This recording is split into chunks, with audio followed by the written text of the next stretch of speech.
Imagine waking up on Christmas morning, your heart full of excitement, ready to see the joy on everyone's faces. You're a disabled girl. Small moments like this mean everything. You roll out, eager to collect the gifts neighbors have left, thinking today is going to be magical. But suddenly, the world turns upside down. Out of nowhere, a woman, an HOA member, someone meant to enforce rules, someone who should protect the community, pulls out a gun and points it at you. Your heart stops. Panic floods every nerve. The Christmas cheer, the twinkling lights, the sound of carols all fade into terror. No one could have imagined this moment, and neither could she. But what happens next is even more shocking, twisted, and emotional than anyone could have predicted. This is a story of fear, courage, and an unexpected twist that will leave you speechless. Christmas, a time of joy, warmth, and giving. For most people, it's a season of family gatherings, twinkling lights, and the excitement of unwrapping gifts. But sometimes, even in the most peaceful neighborhoods, darkness can lurk right behind the perfectly trimmed hedges. Today's story isn't just shocking, it's heartbreaking, terrifying, and filled with twists that will keep you on the edge of your seat. It's about a disabled girl, full of hope and innocence, simply going to collect the Christmas gifts left for her. She had no idea that what should have been a joyful moment would turn into the most terrifying day of her life. The person responsible? An HOA member, someone who's supposed to maintain order in the community, but instead became the embodiment of fear and irrational anger. This woman, fueled by her own grudges and obsessions, made a choice in a split second that changed everything. Before we dive deeper into this story of courage, fear, and shocking twists, I want to ask you, which city are you watching this video from? Comment your city below. I want to know where my viewers are tuning in from. And if you haven't already, make sure to subscribe to this channel. We share real, jaw-dropping stories just like this one. Stories that make you gasp, cry, and sometimes even rethink the world around you. Now buckle up, because what happens next isn't just a story, it's an emotional roller coaster that will leave you questioning how far fear and hate can drive someone, and how courage can emerge from the most unexpected places. The morning sun was just beginning to peek through the snow-covered rooftops, casting a soft, golden glow over the quiet suburban streets. Christmas had arrived, and for most, the neighborhood was alive with the soft hum of holiday cheer, children laughing, carolers singing, and the faint smell of cinnamon and pine drifting through the air. But for 14-year-old Emily, a girl with cerebral palsy, the morning held a special kind of magic. Emily's parents had taught her that even small gestures mattered, and the neighborhood had always been kind to her. Each year, neighbors would leave little Christmas surprises, candies, small toys, handmade ornaments by her front door. Emily could barely contain her excitement as she wheeled herself toward the driveway. Today, she thought, would be perfect. Today, she'd get to collect the gifts, smile at every neighbor, and feel the warmth of the season. Her wheelchair rolled over the fresh snow with a soft crunch. Her mother's voice followed her from the porch, calling out, "Be careful, sweetie, and don't forget to say, thank you." Emily waved without turning, her mind already racing with visions of colorful packages and ribbons. The neighborhood looked peaceful. Every house wore its Christmas decorations like armor against the cold winter air. Lights twinkled from windows, wreaths hung on doors, and the occasional inflatable Santa bobbed gently on front lawns. It was picturesque, almost storybook-like. But Emily's mother had always warned her appearances could be deceiving. Sometimes the quietest streets hid the darkest tempers. Emily approached the first few houses, collecting small gifts, waving to smiling neighbors, exchanging cheerful Merry Christmases with everyone she passed. It was a simple ritual, yet to her it felt monumental. Each gift was not just a present, it was a sign that she belonged, that people cared, that the world wasn't just a place of limitations and challenges. But then, as she turned down Maplewood Drive, a narrow, winding street lined with identical houses, the atmosphere shifted ever so slightly. Across the street, a tall, imposing figure stood behind a decorative mailbox. She was in her early 50s, sharply dressed, and her face was twisted in a scowl that seemed almost unnatural against the festive background. This was Karen, the notorious HOA chairwoman who had a reputation for strict enforcement of rules, for policing Christmas lights, mailbox decorations, and even the angles of hedges. Emily had never interacted with her directly, but she had heard whispers from neighbors about her temper, her intolerance for rule breakers. At first, Karen seemed just to be watching, an observer from across the street. Emily smiled politely and waved, assuming Karen would offer a brief nod in return. But Karen's gaze didn't soften. There was something rigid, calculating in her eyes, as if she were assessing Emily for a reason that didn't make sense. Emily paused for a moment, sensing a strange energy. Something didn't feel right, but she pushed the thought away. After all, she had gifts to collect, and she couldn't let fear ruin her morning. She wheeled closer to the next house, where a small stack of beautifully wrapped presents sat beneath a snow-dusted porch. Carefully, she reached for them, her fingers brushing the paper and ribbon, her heart swelling with joy. It was then that she heard it, the sharp click of heels against the pavement. Karen was moving toward her. Fast, too fast. Emily froze, a shiver running down her spine. "Hey!" Karen's voice cut through the quiet like a whip. "What do you think you're doing?" Emily looked up, startled. I'm just collecting the Christmas gifts," she replied softly, her voice trembling slightly. Karen's eyes narrowed. "Those gifts aren't for you. You can't just take things from other people's property. This is theft." Emily's heart sank. She had never considered that taking gifts left for her could be seen as wrong. She tried to explain, "No, these are for me. My neighbors know I can't always get out to visit them, so they leave them here." But Karen wasn't listening. Her scowl deepened, her posture stiffened. Emily could feel her anger radiating across the street, suffocating, oppressive. Something primal stirred inside the girl, fear. She hadn't encountered this level of hostility before, and the sheer intensity of it left her paralyzed. Then, in a movement that seemed impossible in such a short time, Karen reached into her coat. Emily's eyes widened and her stomach dropped. Something cold and metallic glinted in Karen's hand, a gun. Time seemed to slow. The snowflakes hanging in the air looked almost suspended as Emily's mind raced. She could feel her pulse pounding in her ears, the air thick with dread. This was not just an argument. This was not just anger. This was a life-threatening situation, and Emily, small, disabled, and unprepared, had no idea what would happen next. Across the street, neighbors began to notice the confrontation, their cheerful smiles replaced with shock. Some froze, unsure of what to do.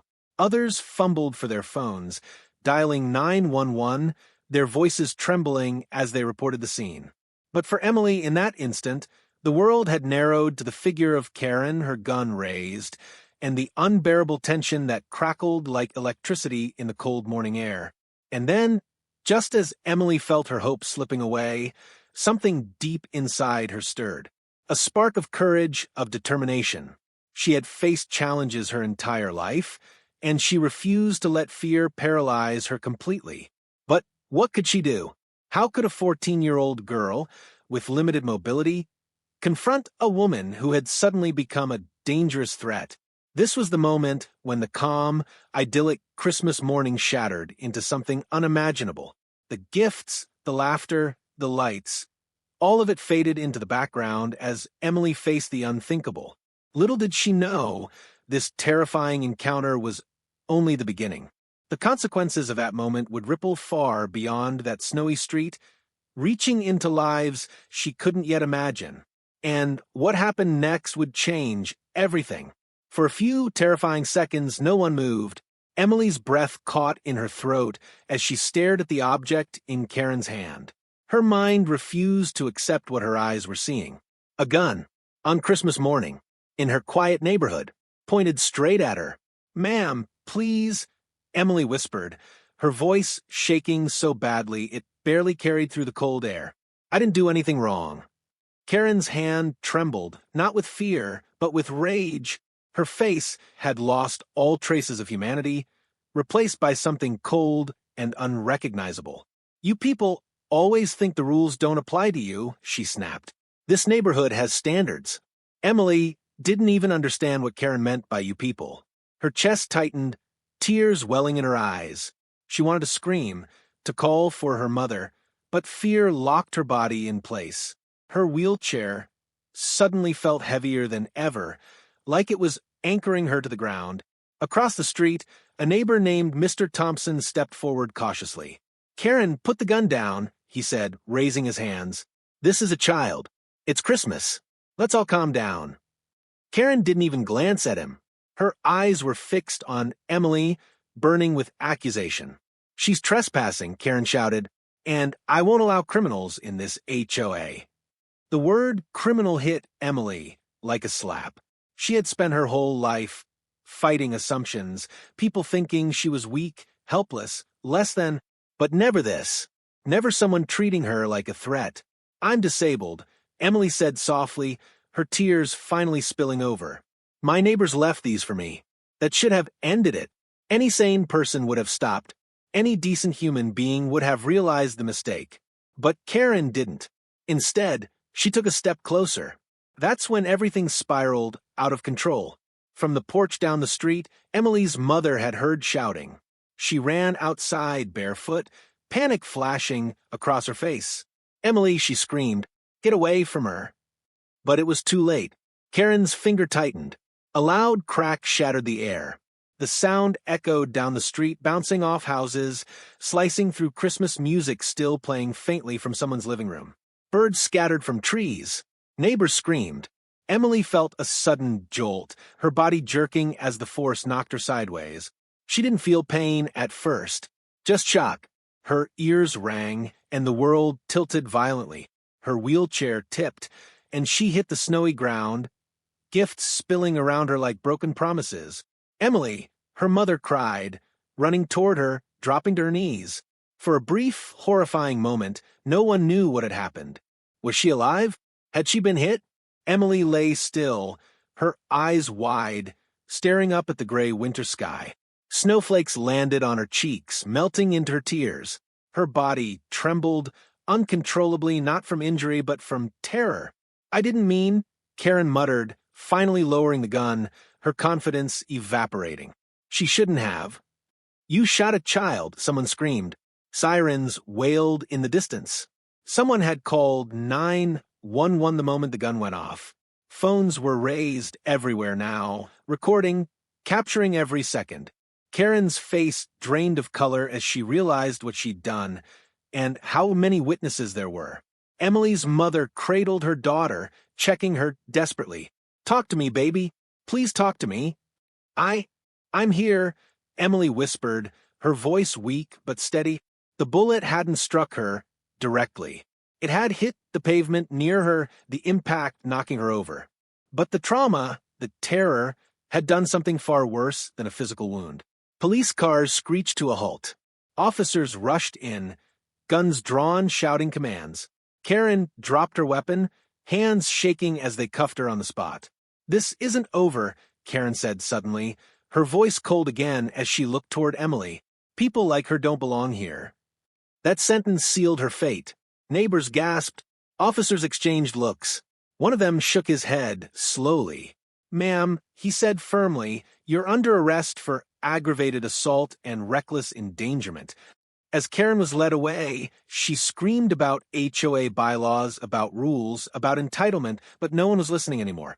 Emily was loaded into an ambulance, her mother gripping her hand tightly. As the doors closed, Emily glanced out the window. She saw neighbors crying, some praying, others furious. And she saw Karen, silent now, sitting in the back of a police car, staring straight ahead.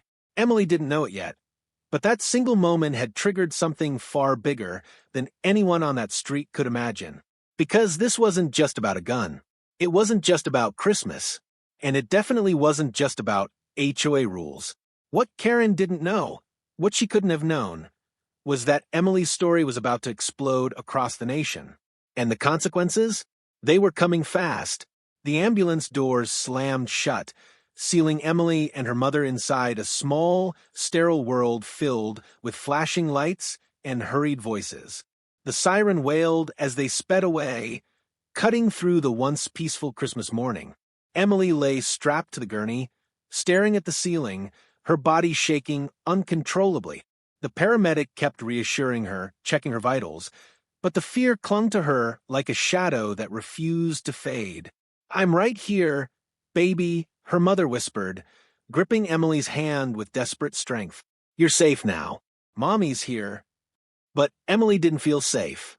Every loud sound made her flinch. Every sudden movement sent her heart racing. The image of Karen's face, cold, furious, unrepentant, played over and over in her mind like a broken record. At the hospital, doctors confirmed what everyone already suspected. Emily had not been physically struck. But that didn't mean she was okay. The trauma was deep, invisible, and far more complicated. The doctors spoke gently about shock, emotional distress, and the need for counseling. Emily's mother nodded through tears, realizing that while her daughter's body might heal quickly, her sense of safety might never be the same. Back in the neighborhood, the aftermath was just beginning. Police tape wrapped around Maplewood Drive like a warning sign. Christmas decorations flickered behind it, a cruel contrast to the scene of fear and chaos that had unfolded just hours earlier. Neighbors stood in small groups, whispering, crying, replaying the moment again and again. "I can't believe it," one woman said, shaking her head. "I wave to that girl every morning." Another replied, "Karen's always been strict, but this is evil." Karen was taken into custody, charged with aggravated assault, reckless endangerment, and unlawful discharge of a firearm. At the police station, she refused to show remorse. She demanded a lawyer immediately and insisted she was protecting the community. She violated HOA rules, Karen said coldly during questioning. "Rules exist for a reason." The officers stared at her in disbelief. Within hours, videos began circulating online. Multiple neighbors had recorded the confrontation, the gunshot, the chaos afterward. Social media exploded. Headlines appeared faster than anyone could control them. HOA leader fires gun at disabled teen on Christmas morning. Neighborhood horror. Child targeted over Christmas gifts. Karen culture turns violent. Emily's story went viral. By nightfall, national news vans lined the street. Reporters spoke urgently into cameras, calling it a shocking act of cruelty and a horrifying abuse of power. Comment sections filled with outrage, heartbreak, and disbelief. Emily's family was overwhelmed. Their phone wouldn't stop ringing, journalists, advocacy groups, lawyers, strangers offering support. Flowers and cards piled up outside their home. Some messages were filled with love. Others were filled with anger on Emily's behalf. But Emily herself withdrew. She stopped speaking much. She barely slept. Every time she closed her eyes, she heard the sound again, that crack in the air, sharp and final. Her therapist explained that trauma didn't follow a timeline. Healing wasn't linear. Emily nodded quietly, but deep down, she wondered if she would ever feel normal again. Then came the first twist. Karen's lawyer made a statement. She feared for her safety, he claimed. She believed a crime was in progress. The public reaction was explosive. How does a child in a wheelchair threaten anyone? This isn't fear. This is hate. She saw disability as criminality. Protesters gathered outside the courthouse within days. Disability rights organizations stepped forward, calling the incident a clear case of discrimination and abuse of authority. Emily's name became a symbol of vulnerability, of injustice, of a system that had failed to protect the most innocent. But while the world focused on Emily, investigators dug deeper into Karen's past. And what they found shocked everyone. Karen had a long history of complaints, dozens of them. Neighbors had reported harassment, intimidation, and discriminatory behavior for years.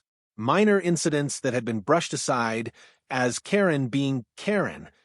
But now, those incidents took on a darker meaning. One report stood out. 3 years earlier, Karen had tried to block a disabled veteran from moving into the neighborhood, citing property value concerns.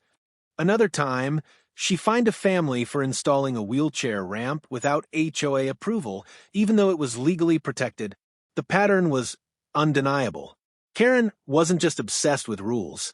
She was obsessed with control. And then came another revelation. Karen had been warned, officially, by the HOA board months earlier to step down as chair due to escalating complaints. She had refused. Christmas morning wasn't just about gifts. It was about power slipping through her fingers.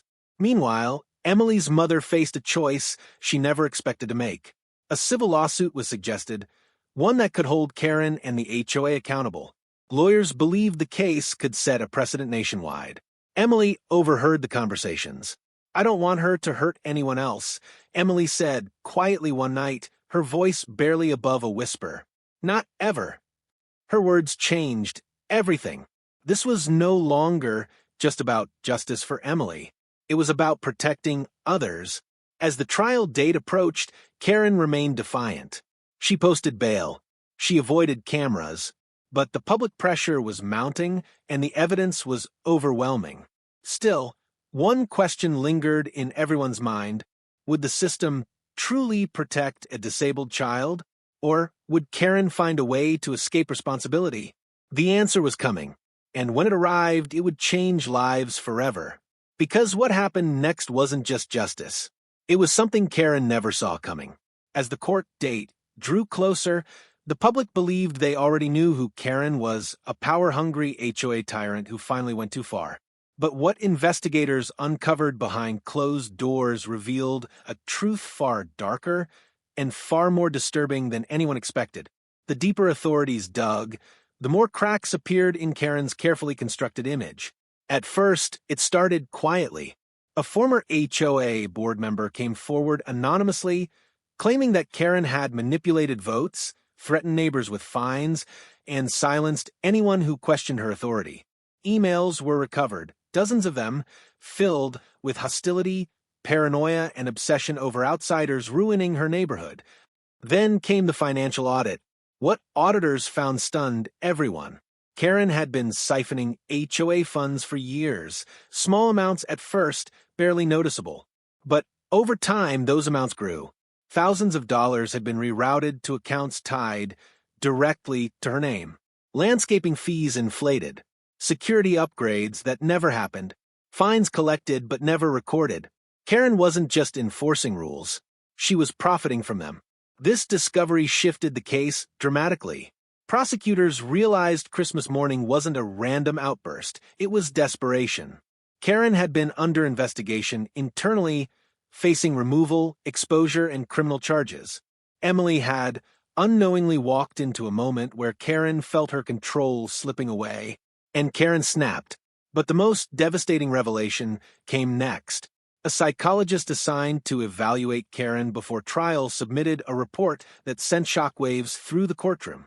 Karen displayed severe narcissistic tendencies, extreme entitlement, and a pattern of dehumanizing anyone she considered lesser. Children, disabled, individuals, renters, minorities. To Karen, rules weren't about order. They were about dominance. Meanwhile, Emily was slowly beginning to speak again, but not just to her family. Advocacy groups asked if she'd be willing to share her story. At first, she refused. Cameras terrified her. Crowds overwhelmed her. But then she learned something that changed her mind. Another family, 2 states away, had contacted Emily's mother. Their disabled son had been harassed by a different HOA president after Karen's story went viral. The boy had stopped going outside. Emily cried when she heard that. "I don't want anyone else to feel like I did," she said. That night, Emily agreed to testify, not just in court, but publicly. When the trial began, the courtroom was packed. Media outlets from across the country filled every seat. Karen entered in a tailored suit, her posture rigid, her expression unreadable. She avoided looking at Emily. Prosecutors laid out the evidence piece by piece: video footage, witness testimony, financial records, psychological evaluations. Each revelation hit harder than the last. Karen's defense crumbled under the weight of facts. But then came the moment no one will ever forget. Emily was called to the stand. The room fell silent as she wheeled forward. Her hands trembled slightly, but her eyes were steady. She took a deep breath and spoke. "I was just trying to have a good Christmas," Emily said softly. "I didn't know rules could make someone hate me." Her words cut deeper than any accusation. She described the fear, the confusion, the sound of the gunshot. She spoke about how Christmas lights now made her anxious, how loud noises still made her flinch. Tears streamed down her mother's face. Then Emily looked directly at Karen. "I forgive you," she said, "but you should never be allowed to hurt anyone again." The courtroom broke down. Even jurors wiped their eyes. Karen finally reacted. Her face contorted, her composure shattered. For the first time, she looked afraid. And then came the final twist. One of Karen's own relatives testified against her. Her sister. She revealed that Karen had a long history of violent outbursts, untreated mental health issues, and obsession with control dating back decades. The family had tried to intervene multiple times. Karen refused help. "I warned people," her sister said through tears. No one listened. That testimony sealed the case. Karen wasn't just guilty. She was exposed. When the verdict came, it was swift. Guilty on all counts. The judge didn't mince words. "You abused your power, endangered a child, and shattered the trust of an entire community," he said. "This court will ensure you never have that power again."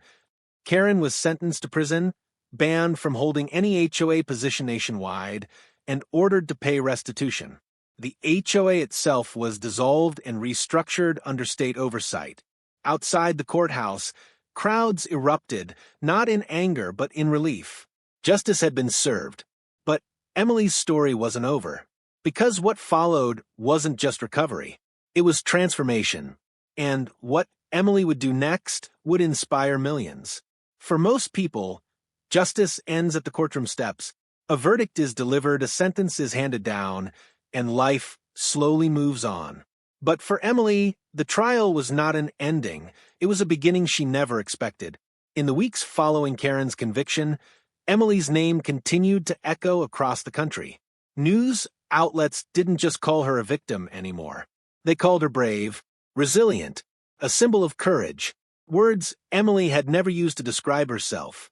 At first, the attention scared her. Strangers recognized her in public. People stopped her mother at grocery stores, thanking her through tears. Letters arrived daily, some handwritten, some typed, some from children, others from elderly veterans, parents of disabled kids, and even former HOA members who had lived in fear for years. One letter stood out. It was from a young boy named Marcus, confined to a wheelchair after an accident. He wrote, "I was scared to go outside because the HOA lady said I didn't belong. But after you spoke, my mom says we don't have to be scared anymore." Emily read that letter again and again. Something inside her shifted. She realized her voice, quiet, trembling, once ignored, had power. And then something remarkable happened. A state senator reached out. He had watched Emily's testimony live. He admitted that HOAs across the country had too much unchecked authority and that disability protections were often ignored or deliberately bypassed. "We want to change that," he said, "and we want to help." Emily was stunned. "I'm just a kid," she said softly. The senator smiled. "You're exactly who we need." Within months, Emily became the face of a proposed bill aimed at protecting disabled residents from HOA abuse. The legislation required mandatory disability rights training for HOA boards, strict penalties for discrimination, and independent oversight for complaints involving vulnerable residents. They called it Emily's Law. When Emily spoke at the state capitol, her hands shook just like they had in court. But this time, she wasn't afraid. She looked out at the room filled with lawmakers, cameras, and advocates and said, "I don't want anyone to ever feel like their life doesn't matter because of rules." The room stood and applauded. Emily's law passed unanimously. Other states followed. But Emily didn't stop there. With the help of disability rights organizations, she began speaking at schools, community centers, and HOA conferences. Not with anger, not with bitterness, with compassion. She told people that fear thrives in silence, and that kindness is stronger than control. Meanwhile, Maplewood Drive transformed. The HOA was rebuilt with transparency and compassion at its core. Wheelchair ramps were installed. Community meetings became inclusive. Neighbors who once stayed quiet now spoke up. Emily's family noticed something else too. Emily was smiling again. She laughed louder. She slept better. Christmas lights no longer terrified her, they inspired her. On the anniversary of the incident, the entire neighborhood decorated their homes in purple lights, Emily's favorite color, as a symbol of solidarity. But perhaps the most unexpected moment came one quiet afternoon. Emily received a letter from prison. It was from Karen. The handwriting was shaky. The words were short. "I don't expect forgiveness," the letter read, "but you forced me to see what I became. I was wrong." Emily sat with that letter for a long time. She didn't write back. She didn't need to, because forgiveness didn't mean forgetting. It meant moving forward without carrying hate. Emily had done something Karen never could. She let go of control. She chose humanity. And in doing so, she became something no one saw coming. Not a victim, not a headline, but a hero. And the final chapter of the story? It would remind the world why kindness always wins. 1 year later, Christmas morning returned to Maplewood Drive. But this time it felt different. The air was still cold, the snow still soft beneath the morning sun, and the houses were once again dressed in lights and wreaths. Yet something invisible had changed, something deeper than decorations. The fear that once haunted the street was gone. Emily rolled outside her home slowly, wrapped in a warm purple scarf, her breath visible in the air. Her mother walked beside her, smiling in a way she hadn't smiled in a long time. Neighbors stood on their porches, waving not out of habit, but out of genuine warmth. This Christmas wasn't about gifts. It was about survival. It was about growth. It was about reclaiming joy. At the center of the cul-de-sac stood something new, a large Christmas tree decorated with handwritten tags instead of ornaments. Each tag carried a message. You matter. You belong. Kindness is stronger than fear. Emily had started the tradition herself. She called it the Tree of Voices. Anyone could write a message. Anyone could be heard. As Emily read the notes, her eyes filled with tears, not of fear this time, but of gratitude. She saw messages from children, veterans, parents, and strangers who had traveled just to see her. Then came the final twist. A man approached Emily quietly, holding a folded piece of paper. He introduced himself as a former HOA president from another state. His voice trembled as he spoke. "I was just like her," he admitted, "controlling, angry. I hid behind rules because I was afraid of losing relevance." He paused. "Your story made me step down. It saved my marriage. It saved my community." Emily didn't say a word. She simply reached out and held his hand. That moment didn't make headlines, but it changed a life. Across the country, HOAs were being audited. Disability protections were strengthened. Quiet victims found the courage to speak. All because one disabled girl refused to disappear into silence. And Karen? Karen faded from public memory. Not because she didn't matter, but because hate never lasts when light is stronger. Emily never forgot what happened, but she refused to let it define her. Instead, she turned pain into purpose, fear into courage, silence into change. And that's the part of the story most people never expect. The real twist wasn't the gun. It wasn't the trial. It wasn't even the law. The real twist was this: the weakest person in the story became the strongest voice. And the person who thought she had all the power lost everything. If this story moved you even a little, take a moment to think about the people around you. The ones who are quiet, the ones who are different, the ones who are often overlooked. Kindness is a choice. So is silence. If you believe stories like this need to be heard, hit the like button so more people can see it. Subscribe to the channel for more powerful, real-life stories that inspire change. And most importantly, comment below. Backhand index pointing right. Which city are you watching from? And what message would you write on the Tree of Voices? Because you never know. Your voice might be the one that changes someone's life.